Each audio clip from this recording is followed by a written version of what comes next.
sir. Good afternoon. I'm Deputy Commissioner Rich Worley. I'm here with Mayor Scott, Terrence Nash of Muncie, Ken Thompson from our monitoring team, and Deputy Commissioner Nadal from our CERT team. Around 1:25 p.m. this afternoon, officers were in the 2500 block of McHenry Street. They approached an individual who they believed was displaying characteristics of an armed person. As they approached, the individual took off running. A foot pursuit occurred through several alleys. As they came into the 300 block of 2500 Frederick on the 300 block of Catherine, the officer was ordering the individual to drop a weapon numerous times. As the officers turned the corner, the individual was running with the weapon in his hand. He refused to drop it. After multiple commands, the officer shot at least one time. Suspect was struck. He went down. Officers rendered aid, got him to the hospital. It's a 17-year-old male. Excuse me. 17-year-old male. He's in critical condition at a local hospital. This time, I'll turn it over to Mayor Scott. Thank you, Deputy. This unfortunate incident today is extremely traumatic for the injured, his family, the community, our police officers, everyone involved. As we are going through this investigation, we will make sure that every protocol is followed and that we have an investigation that is completed in the best way. But what I will also say today, in addition, we know that Muncie will be doing a coordinated neighborhood response in this neighborhood, as we always do after an incident like this. But I will also say again that we will not continue, we cannot continue to allow folks to openly carry illegal firearms in our city.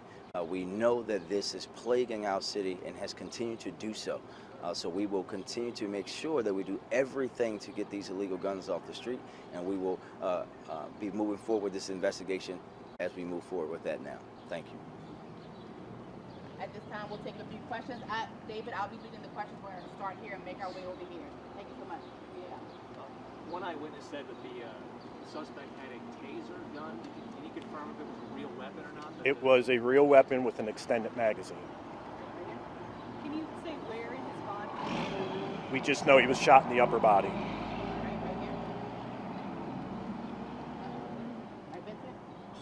Deputy said characteristics of an armed person.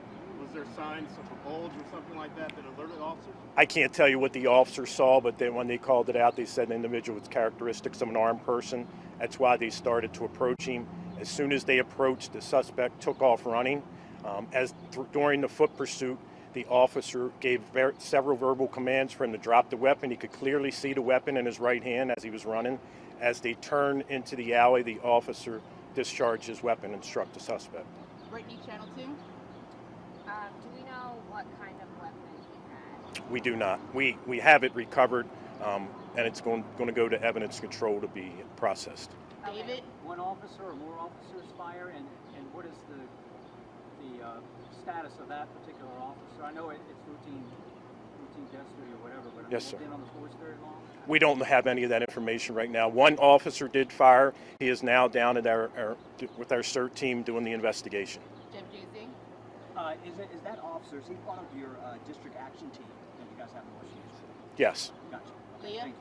Did the suspect point the weapon at the officer? We have a lot of body-worn camera footage to look at it. We know he was running with the weapon, and he basically ignored several commands to drop the weapon that the officer was given as he was chasing him. All right, question right here, last question. And how many officers were there at the time? One was chasing, the other suspect was behind. The other officer was too far behind, didn't even witness the shooting. He came upon the shooting. One last question, sir, right here in the green. Any determination how many shots were fired during this incident? We know more than one, but we don't know how many yet. All right, thank you, guys. Thank you. Just know that myself and Amanda will be staying here on scene if anyone has any follow-up questions. As you guys mentioned, this is a very early on investigation. We're barely 2 hours out from the incident, so a lot of things we just can't answer just yet. We will put out a media advisory once we have information. Additionally, we have reached out to the Attorney General's office. We have been in touch with them. As of right now, they have not done any investigation. The individual, as the judge said, is confirmed as a 17-year-old male and is in critical condition at a local hospital. If any changes occur, we'll make sure to be updated. I'm here to answer your follow-up. No, there was not an officer. The officer was sitting behind this area talking.